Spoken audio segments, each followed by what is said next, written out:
Hey guys, welcome to another video.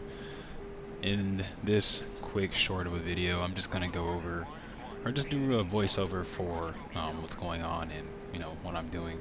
I'm not really the best at commentary, as you know. I don't do them often, but I'm gonna try to start doing that more often, to attract more people to the channel and be able to actually teach or convey what I'm doing to more people, especially since the 29th coming out, and that's something I need to do a bit more of. So I'm going to try my best with that.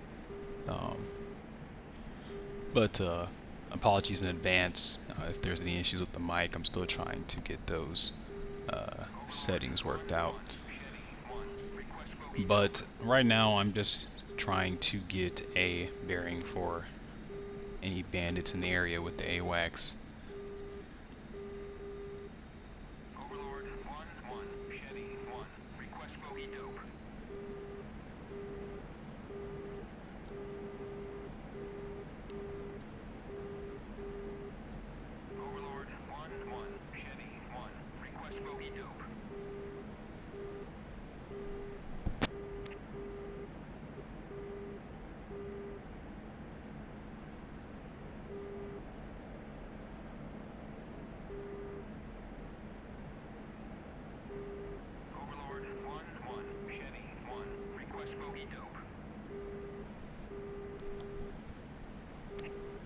So right now, there's not really any kind of major threat that I'm getting from the AWACS as far as callouts go.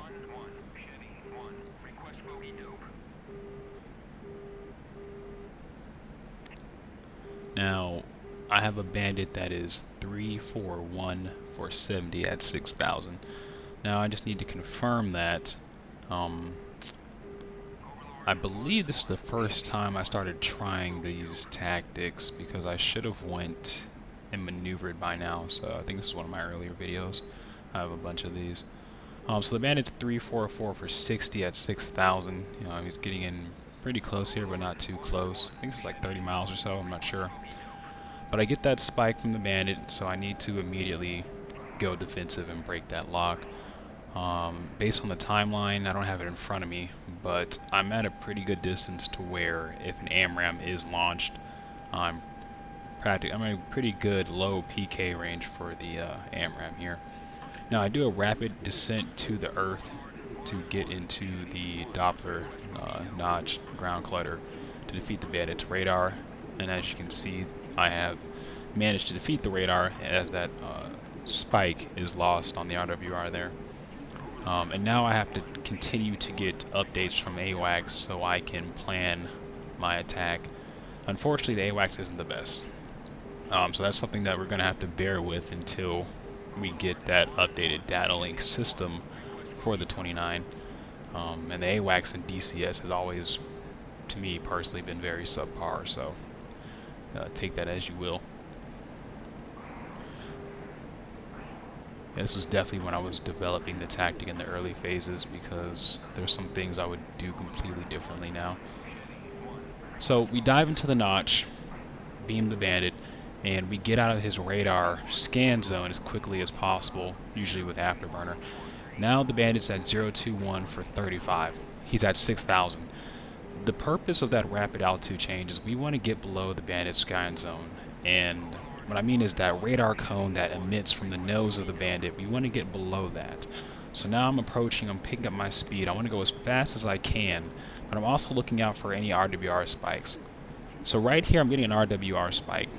Given the distance of the bandit, I would say, okay, this might be him, but you can't always go by the RWR because it's shoddy at best.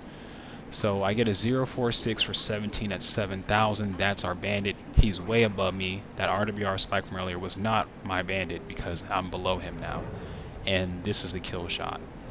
This is how I'm actually merged with two. I actually outmaneuvered two bandits. There goes a hornet back there. But this worked on two bandits just now, just to point that out. I didn't feel like killing him because I wanted to get this kill for the purpose of this video. So this is essentially how you would use, once again, the 29. F-15 spoofed his radar at distance, got to the deck, flew out of his scan zone, his azimuth with for his radar, and then I hooked into him from underneath and attacked him from below.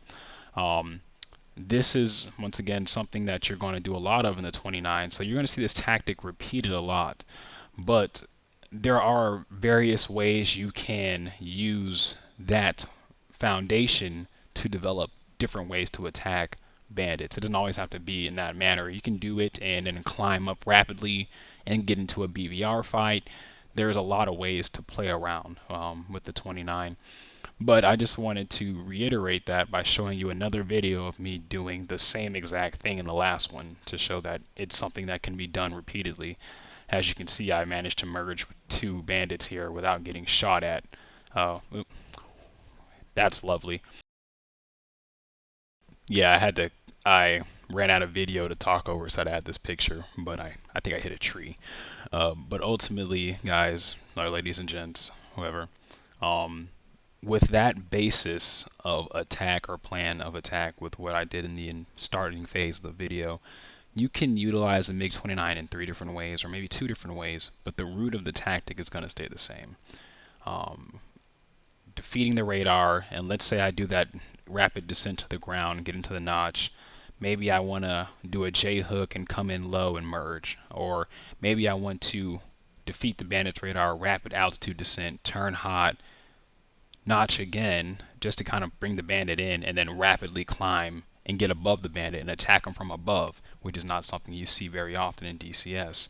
You can notch a bandit, fly out of their radar path, and then fly above them and attack from above. Attack them, from above down below.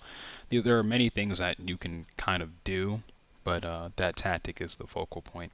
But before I get long-winded, I just wanted to kind of show that again to give people an understanding that you can use the MiG-29 against 4th gen Fox 3 capable fighters. As I've seen a lot of posts already from the Red 4 community on DCS forums, and I'm already seeing the we need a Fox 3, why doesn't it have ECM, what's the point of having a plane that can't compete? Once again, DCS is not about competitiveness. That's, to me, is a War Thunder mentality, which is probably where we're getting a lot of these people from. I'm not sure. You get the aircraft, you learn the strengths and weaknesses, and you learn how to utilize it as best you can.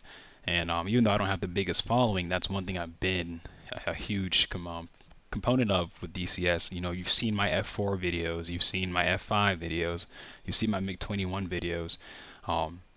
If you have a passion for learning the plane and how to utilize it, you can make it happen. But I will try to make more videos like this. I'm kind of apprehensive about doing more tactics videos because one of the main reasons I stopped flying a while ago was because I did make a really good video with tactics, and another channel had essentially saw that and utilized it and got a bigger following off of it than I actually got for the video. So that it was kind of like discouraging for me, which is why I stopped making strategy videos, because what's the point in creating these strategies, writing them up, and trying to show them to people when someone else can just look at it, take it, and anyways, I'll probably make some more of these. I'll see, but thanks for watching.